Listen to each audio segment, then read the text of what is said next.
Do I have any tips for trying DMing for the first or second time? I would say that the content of the session is more important than the content of or whatever you've done to world build. I think world building is way overemphasized um, when it comes to getting ready to be a dungeon master. You just need whatever you need. You need enough to run a session. If you can have one fun session, and you can stack another fun session after that. Don't worry about the rules too much. Fact of the matter is, most people don't know the rules. Um, Not never, but rarely look anything up during a session. Just agree to how to resolve it with a dice roll. You've got dice probably all over the place. Just use dice to resolve it. Look it up later. Looking up rules is decidedly unfun.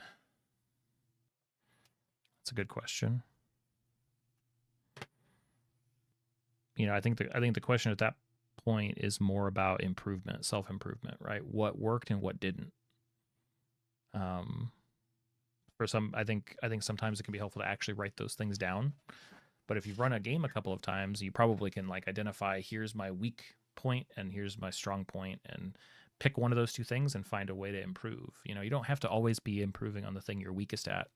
There's some stuff that I'm weak at that I've never really taken pains to fix. That's just the thing that I'm weak on. But if you improve in some area, even what you're most strong in, you're just going to get stronger. It's still going to get better.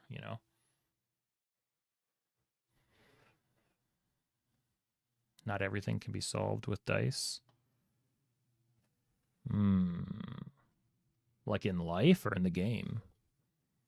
How do I run my villains? I create a character that is quite a bit like me, with some attributes, some features exaggerated, and then try my best to convince the party to see things their way for hundreds of sessions. Yeah, Kerosene. It can be helpful, I think, to ask.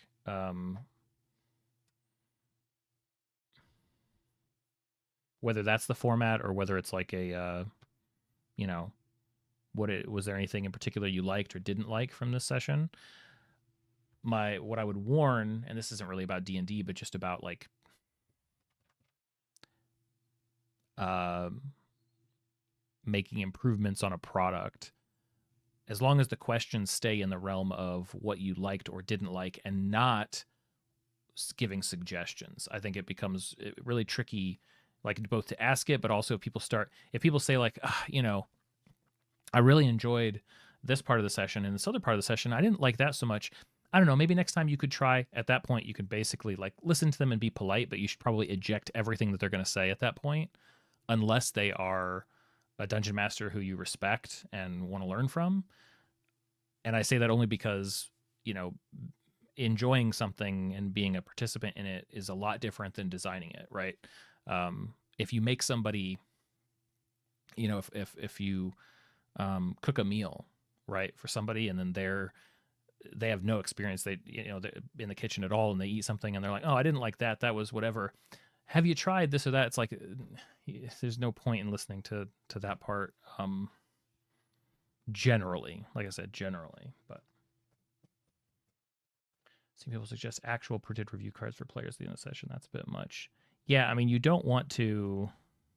At that point, it depends, right? Because some of those people, I feel like, when they're suggesting that kind of stuff, construct, are like pro DMs that are, I don't say it that way like I'm mocking it. I think it's a totally legitimate way for people to get paid, make money, live their life, whatever. But that feels a little bit more like their customers more than they're playing a game with you. So I prefer to keep it more casual. Also, and this is as important as asking people what they think, it's really important to develop a sense at the table for what other people are thinking and feeling. And that's kind of an unfair thing, but it's hard to beat. Yeah, exactly. Construct, pretty much. It's fine, but it's also it's a different set of guidelines. Um, and to an extent, being at the table, or however you run your game, being able to get a sense in the moment and react to how people are responding to things. It's a lot like social interactions in general, right? Like that, it's easier said than done, but the more that you can practice and get in tune with, okay, this is boring the eyeballs out of everybody at the table. I'm going to move on, or I'm going to summarize and get this forward. Or just as importantly, like we are in the 7th round of this combat, and I look around and people are completely detached. Maybe it's time to wrap up this combat encounter, right? Which we have the ability to do.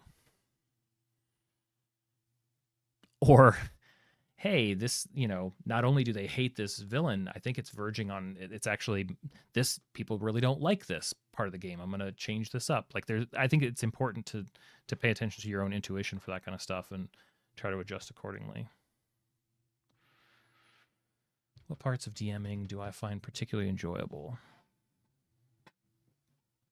I mean, I like most parts of it. I'm trying to think if there are things that I decidedly don't like. Wearing PCs. I I I enjoy the feedback loop. I think the feedback loop is what, and it's why probably it's attached to so much of my advice, because I found it to be so, um I guess, refreshing creatively and fulfilling creatively, uh because in a sense, being a dungeon master is sort of a new thing. I've only been doing it for 5 or 6 years or so. Um, and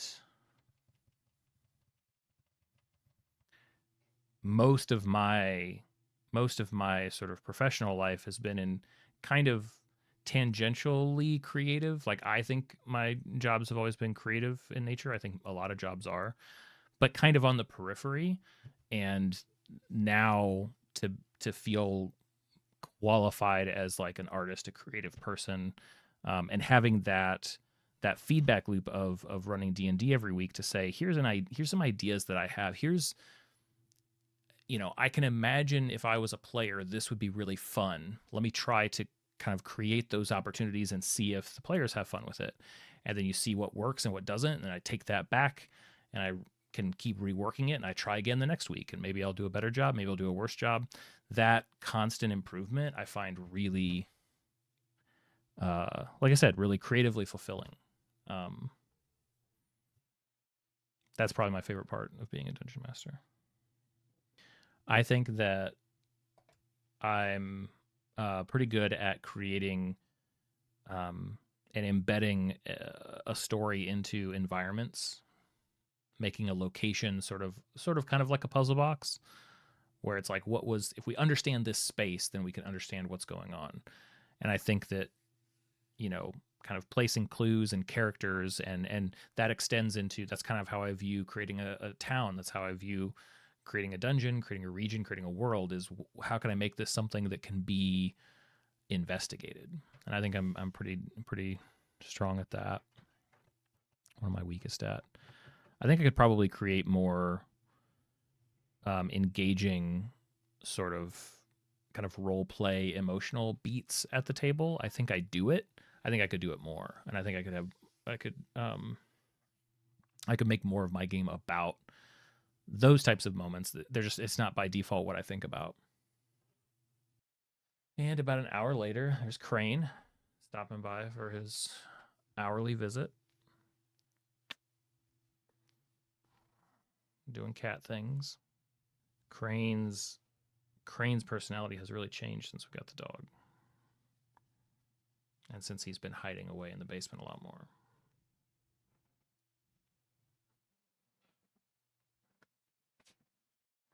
He used to be such a quiet cat.